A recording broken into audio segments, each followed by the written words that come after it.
જમાઈ આ મારી એક ને એક દીકરી છે અને મેં એને બહુ સાચવીને મોટી કરી છે, તો મારી તમને રિક્વેસ્ટ છે કે તમે એને સાચવજો. ના ના સાસુમાં, તમે ચિંતા ન કરો, તમારી જવાબદારી મારી જવાબદારી છે. હવે અમે નીકળીએ. મનીષા, એક કામ કર ને, એક કપ ચા બનાવી દે ને. અરે મારાથી એટલું બધું જલ્દી નથી જગાતું. ચા બનાવી છે ને, દૂધ ને ચા ને નાખીને બનાવી નાખો ને, એમાં શું થઈ ગયું? હું તો એમ વિચારતો હતો કે લગ્ન પછી મને તારા હાથની ચા મળશે, પણ મને શું ખબર કે બધું મારે જ કરવું પડશે. મનીષા, બપોર થઈ ગઈ છે, મને વઘારેલા ભાત બનાવી દે ને તો હું કંઈક જમી લઉં. અરે વઘારેલા ભાત બનાવતા 2 મિનિટ થાય, તમે જ બનાવી નાખો ને. હા હા હા, બોલો લ્યો. મેં એવું વિચાર્યું હતું કે લગ્ન પછી હું કદાચ મારી પત્નીના હાથની રસોઈ હું જમીશ એમ, પણ તું તો એ નથી બનાવી દેતી. મેં મારા મમ્મીના ઘરે કોઈ દિવસ કાંઈ કામ જ નથી કર્યું અને મારા મમ્મીએ મને બહુ પ્રેમથી સાચવી છે. હા, એટલું બધું સાચવ્યું હોય તો પણ તારા મમ્મીએ તને એટલું તો શીખવાડવું પડે ને કે શાસ્ત્રે જઈને થોડું ઘણું તો કામ કરવું પડશે, અને એ ન કરી શકતી હોય તો એક કામવાળી આરવાર મોકલી દેવી હતી, તો તારી જગ્યાએ એ કામ કરી લે બધું. કેવા માણસો થાય છે, બોલો લ્યો. લગ્ન પછી તે આવું બધું. મમ્મી, હા, કેમ છે? શું કરે છો?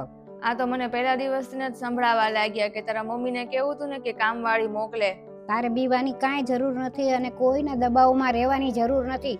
હજી તારી મમ્મી છે, તું કાંઈ ચિંતા ન કરતી, હું છું. હા, મૂકું ફોન. વાંધો નહીં. મનીષા, જમવામાં શું બનાવ્યું છે? મને જમવાનું બનાવતા તો આવડે છે, પણ એટલું બધું સારું બનાવતા નથી આવડતું. તો એક કામ કરીએ, બહારથી મંગાવી લઈએ. અરે કેવી વાત કરે છો મનીષા, રોજ રોજ કઈ બહારથી થોડુંક મગાવશું આપણે? જેવું આવડે એવું બનાવ. મારાથી નહીં બને.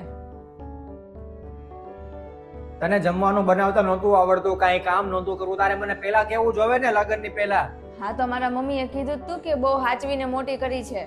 હા, તો કઈ હાચવીને મોટી કરી હોય એનો અર્થ એવો નથી કે કઈ કામ નહીં કરવાનું. કર તારા મમ્મીને ફોન અત્યારે.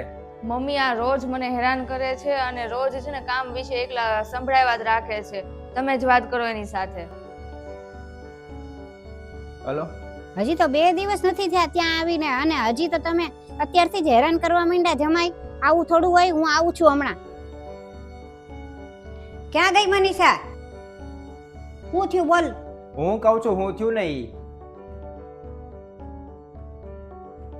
એને છે ને ગમે એ કામ આપો ને તો એને કઈ કામ કરવા ગમતા નથી. આ તમારે મને પહેલા કહેવાની જરૂર હતી.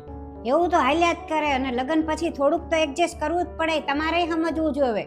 અરે તમે વાત તો સાંભળો, પણ એને હું કઈ કહું ને, રસોઈ બનાવવાનું કે ચા બનાવવાનું કે કોઈ ખાલી સાફ સફાઈ નું કહું ને તોય ના પાડી દે છે. હા, એ વાત તો તમારી સાચી છે. અને મનીષા, તારે સમજવું જોઈએ. આ તારી ભાભી જ તે આપણા ઘરે છે, તો એ બધું કામ કરે છે કે નહીં? તો તારે ધીમે ધીમે થોડું થોડું કામ કરવાનું શીખવું જ જોઈએ ને. અને મેં તને સાચવી એનો મતલબ એવો નથી કે તારે એક કામ જ નહીં કરવાના. તારા ભાભીની તને ખબર જ છે કે એને મમ્મી પપ્પાની એક ને એક દીકરી છે, તોય તે આપણા ઘરે આવીને કામ કરે છે કે નહીં? તો એના મમ્મી એને હાચવતા તો હોય જ ને, તો કામ તો સાસરે કરવું જ પડે ને. અત્યારે તું ઝઘડો કરીને આવતી રહીશ અમારા ઘરે, તોય તે પછી બીજે કરીશ ત્યાંય તે તારે કામ તો કરવું જ પડશે. કામ તો બધે કરવું જ તે પડે, અને જવાબદારી તો લેવી જ પડે બધી. જો તારે તારું ઘર હલાવવું હોય તો તારે ગમે તેટલું સહન કરીને અહીંયા રહેવું પડશે.